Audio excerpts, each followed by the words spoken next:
Senior citizen, बुद्धिजीवी, कल की सेना के कार्यकर्ता, मैं ज़्यादा बहुत सारे लोगों को नहीं जानता। मेरे परम मित्र हैं, अभी आजकल संत हैं। वैसे तो बचपन से ही इनके कारनामे संतों जैसे ही हैं, लेकिन कार्यशैली पैसे पहले लीडरों जैसी थी। आजकल क्योंकि चरित्र और चित्र के साथ ही जनता पहचानती है। जैसे मैंने पटका पहना हुआ है, वस्त्र पहनूंगा संतू जैसे, तो काम भी संतू जैसे ऑटोमेटिकली हो जाएंगे। तो राजेश जी शुरू से ही गौ रक्षा के मसले में सबसे आगे रहे, क्योंकि काफी वर्षों से मैं इनको जानता हूं। एक बहुत बड़ा कांड हुआ था आरसपुरे में, बड़े साल हो गए, 20 साल हो गए होंगे, तो उससे पहले की जान पहचान है। तो बार बार बोला जा रहा है टाइम बड़ा कम है। अगर मैं जो मेरे दिल में है, अगर मैं आपके सामने व्यक्त नहीं करूंगा तो फिर अपने आप से भी धोखा, तो आपसे भी धोखा और टाइम से भी, टाइम बर्बाद करने वाली बात है। माननीय बिट्टू जी ने मेरे को यहां बोला था 15-20 दिन पहले, कहीं हिंदू ऑर्गेनाइजेशन कोई वर्ल्ड लेवल की यहां प्रोग्राम था। बाई चांस मेरे एक मित्र हैं, मेरे भाई हैं प्रताप जी, उन्होंने मेरे को बोला यहाँ पे कि आज इधर कोई प्रोग्राम है। तो मैं बाई चांस जम्मू में था, तो मैं आ गया, क्योंकि मैं बेसिकली सुंदरबनी से हूं और मेरा नाम अरुण शर्मा है। विधायक का चुनाव भी लड़ा है, बीडीसी डीडीसी तमाम चुनाव लड़ता हूं मैं, शौक के लिए लड़ता हूं। जीत हार वो बाद में देखी जाएगी। तो जब मैं 8th क्लास में पढ़ता था, तो तब हमने सुंदरबनी चौक में एक 2 ट्रक जो है मवेशियों के जा रहे थे, जिसमें ज्यादातर जो है गौ माता ट्रकों के अंदर लोड थी। तो क्या हुआ, मैं स्कूल से हम जा रहे थे शिवखोड़ी, तो हम 10-20 लड़के पैदल, सुंदरबनी से 50 किलोमीटर दूर है शिवखोड़ी, रियासी के पास जो पड़ता है, टोनी बारक है, बहुत बड़ा स्थान है। आजकल तो कम से कम 20-25 हजार की यात्रा डेली जाती है वहां पे। तो जा रहे थे, तो ट्रक आ गए, तो पुलिस वालों ने ट्रक रोके। तो क्या हुआ, बचपन से ही कुछ ऐसा माँ बाप की तरफ से कुछ ऐसे संस्कार दिए गए, तो हमने क्या किया कि ट्रकों को फूंक डाला, वहां फूंक डाला। और ये 30-35 साल पुरानी बात है।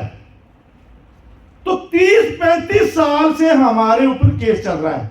कितने बड़े बड़े, पहली बात छोड़िए कि पहले क्या होता था, आज का सिस्टम किसका है, सरकार किसकी है, कौन लोग सरकार में बैठे हुए हैं, क्या उनको नहीं पता? ये लड़का जिसको आपने पटका अभी पहना है यहाँ पे, कौशल खड़ा हो जाएगा, ये लड़का जो है, ये रात को 2-2 बजे मेरे को फोन करता है कि हमें पुलिस से बचाओ, हमें गुंडों ने घेर दिया है। क्या जम्मू में कोई असर नहीं है, सिर्फ बातें होती है? मुझे ये बताइए, मैं सुंदरबनी रहता हूं, जहां 80% समाज गौ को नहीं मानता, 20% समाज जो है वो गौ को मानते हैं, गौ को माता मानते हैं, और 80% समाज जो है वो गौ माता का विरोधी है। वहां हम रहते हैं और डंके की चोट में रहते हैं। 500 FIR है, कोई डंके की कोई डर नहीं हमें, कोई कुछ नहीं कर सकता। मौत जब आएगी तभी जाना है। और मेरे जैसे आप अंदाजा लगाएं कि मेरी उम्र जो है 55 वर्ष है, तो मैं 35-40 वर्ष से गोरक्षक हूं। कितने लोग जानते हैं मैं गोरक्षक हूं? मैंने अपनी गौशाला बनाई है, मैंने खुद के पैसे लगाए हैं, जहां 100x50 के 5 शेड हैं, और तमाम जितने भी गौ माता वहां हमने पाली हुई है, वो पुलिस द्वारा पकड़ी हुई गौ माता है। और हमारे जो बजरंग दल के कार्यकर्ता, क्योंकि मेरे जो छोटे भाई हैं उनका नाम सुशील सूदन है, वो VHP में रहे 20-25 साल, तो हर आदमी जो है वो इस्तेमाल करता है। जब किसी की ताकत कम हो जाती है, वो बेचारा अपने दम पे जिएगा, और अपने दम पे ही काम करेगा। और आज तक हमें दुख इस बात का होता है कि अभी भी कोई वक्ता यहां बोल रहे थे कि सिस्टम जो है, जब हम काम करते थे सिस्टम कोई और था, आज सिस्टम कोई और है। आज जिला सुपरिटेंडेंट पुलिस आपका है, जिला आयुक्त आपका है, फिर हमारे ऊपर एफआईआर कैसे लगती है? और आप बताइए, ये जो नौजवान काम करते हैं, गौरक्षा के नाम पे काम करते हैं, ये इनको कितनी बुरी हालत होनी है, इनकी कितनी बुरी हालत होती है। इनसे पूछो जरा, इनकी माता जी से पूछो, इनके घर वालों से पूछो कि इनकी क्या हालत होती है। कहना और करना दो बातें हैं। अगर मैं तो कहता हूं कि हमारे जैसे 10 आदमी निकल जाए समाज के लिए, भाई मुझे ये बताओ, मैं ब्राह्मण हूं, मैं कास्ट से ब्राह्मण हूं और कर्म भी ब्राह्मण वाले करता हूं। मैंने पहले ही आपको बताया कि यहां जिस जिले में हम रहते हैं वहां 80% लोग विरोधी हैं, फिर भी डंके की चोट पे काम करते हैं और डंके की चोट पे पड़ना पहनते हैं। कोई डर नहीं है किसी का, क्योंकि जब मौत आएगी तभी आएगी, ऐसे कोई नहीं मार सकता किसी को। तो इसलिए मेरी रिक्वेस्ट है कि जो भी मूवमेंट आपने चलाई है, एक राजेश जी ने मेरे को बोला जी गौरक्षा के मसले में यहां कोई प्रोग्राम है 10-20 दिन के बाद।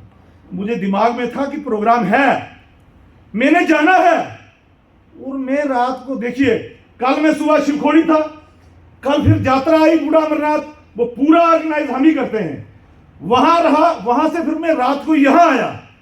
फिर घर से फोन आ गए, माता जी बुजुर्ग हैं, पिताजी बुजुर्ग हैं, जाना है।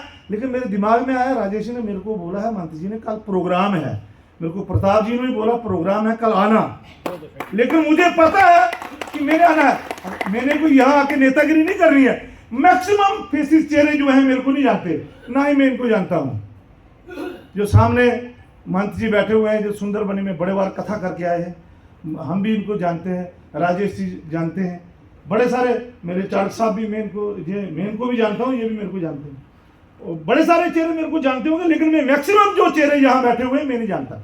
मेरी एक आपसे रिक्वेस्ट है, अगर टाइम को बर्बाद करना है एक अलग बात है, अगर कोई दिल से, मन से, दिमाग से, अगर कोई गौ माता के नाम पे, हम क्या क्या नहीं करते भाई। कहते हैं ना, गौ माता जो है वो महासागर से पार करती है, सच में पार करती है। हमारे स्वामी जी जो सुंदरबनी में आए हुए हैं, उन्होंने कितनी बड़ी गौशाला खोली हुई है। देखो कितने लोग, हम कोई छोटे मोटे लोग नहीं है, ये जो चेहरे यहाँ बैठे हुए हैं, अपना कीमती समय निकाल के यहाँ बैठे हुए हैं। अगर सच में आप लोग गौ के प्रति इतने सिंसियर हो, तो कम से कम हम अगर उन लोगों की सपोर्ट में खड़े हो जाएं, हम उन लोग जो गौ रक्षा के नाम पे नाके लगाते हैं ना, बड़े सारे यूथ जो है वो, उनके अंदर जज्बा है, उनकी सपोर्ट नहीं कर पाते हम। ये सच्ची बात है, अगर किसी को कड़वी लगती है तो लगे, हम उनकी सपोर्ट नहीं करते। अगर हम उनकी सपोर्ट में खड़े हो जाएं, नारायण सिंह जी का कितना बड़ा नाम है, तो हम हमें जानते या नहीं जानते, मैं इनको जानता हूँ कि बड़े टाइम सुंदरबनी भी गए हैं, रायपुर सभा की वहाँ मीटिंगें होती हैं। जितना हमारा समाज है, ये अगर इन लोगों की सपोर्ट में उतर जाए तो किसी की जरूरत नहीं है। एक बात मैं और बता दूं आपको, आपने बार बार बोला टाइम कम है, मैं माफी चाहता हूं। देखिए मैं यहां रहता हूं, वो गेटवे ऑफ राजौरी पुंछ है, और कहीं जब से मुगल रोड खुली है तो मैं इधर से नहीं जाता श्रीनगर, कॉमन हम रूटीन में श्रीनगर जाता हूं, मैं हफ्ते में एक बार जाना ही जाना है। तो आपको बताऊं, सुंदरबनी टुवर्ड्स नौशहरा रजौरी से आगे टुवर्ड थन्ना मंडी, फिर सीधा बफलियाई से आगे मुगल रोड है सीधी। अगर कहीं आप देखें वहां पे, आपके रोंगटे खड़े हो जाएं।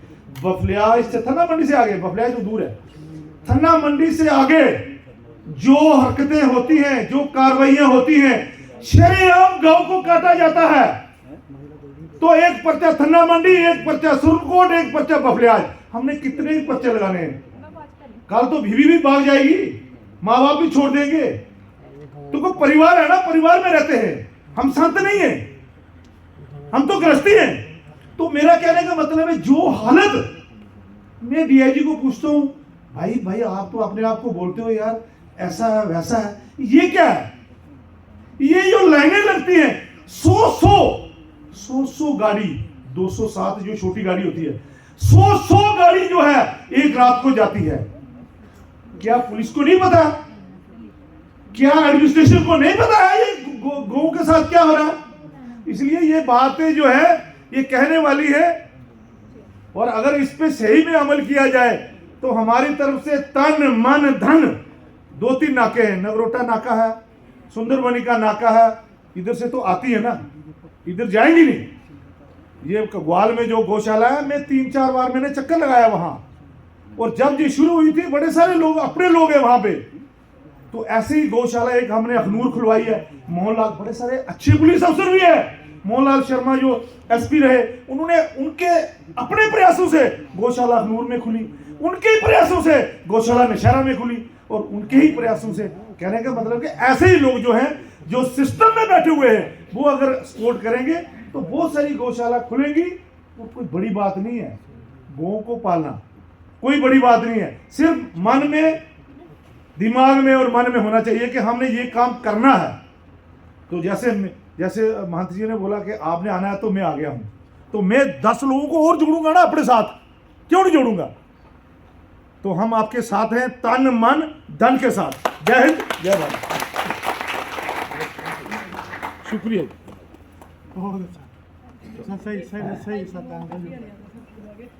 अभी हमारे बीच में संत कुलदीप जी हैं, कुलदीप शर्मा जी अपनी बेटी के साथ आए हैं। 2 मिनट आके अपना रखें।